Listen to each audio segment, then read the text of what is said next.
I saw Late Night with the Devil this past weekend and I really enjoyed it. It wasn't as gory or horror-y as I thought it would be. I refused to see it by myself. I had to go with my husband. I'm a little jumpy about those things. But lead actor, extraordinary. I can never remember his name. He's one of those character actors that's in everything. But like you wouldn't recognize, you'd like kind of recognize him on the street, but you wouldn't bombard him or like bother him, like kind of the dream all actors have of like being that person that consistently works. But what was really cool is it started out, I thought it started out a little slow, even though the movie is only an hour and 26 minutes. It is a short ass movie. Mwah, chef's kiss. That's what I want sometimes. That's all I want when I see it's so rare nowadays for it to be a short ass movie. It sets up a lot of things in the beginning, and I actually thought it was a bit at the beginning. There was so many like produced by da da da da features, da da da pictures that I thought it was a bit. But then me and my husband looked it up, and apparently it was just really hard for this movie to get made. So a ton of smaller companies went in on making this possible.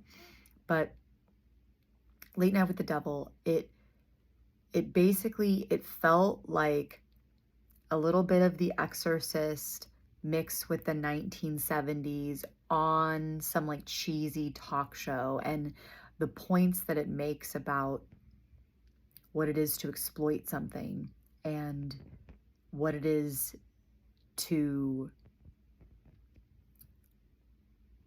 metaphorically, literally sell your soul to the devil for success. And I thought it was so interesting and so well done. And the beginning, like I said, is a little slow, but it was necessary. I kept thinking, like, how could they have shown this exposition in a way that was a little more quicker or a little less exposition-y? And I don't know. But then literally the rest of the movie is as if you were within an episode of Late Night with Conan O'Brien, Late Night with The Late Show, but with this particular character who's doing what they need to do. It's on Halloween night, and they're doing an episode specifically to boost their ratings so they don't get canned. So the stakes are high.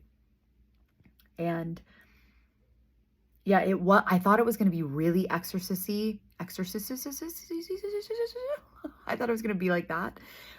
So I was like braced myself for a lot of like turning away, but it is not even close to the level of gore or kind of like horribleness that The Exorcist was. So but yeah, there was a lot of things that were a satire, and it was funny and it was horror, but I really, really enjoyed it. If you haven't seen the movie, stop listening here because I'm going to talk about something that's a spoiler. Spoiler alert, spoiler alert. Turn off your thing now.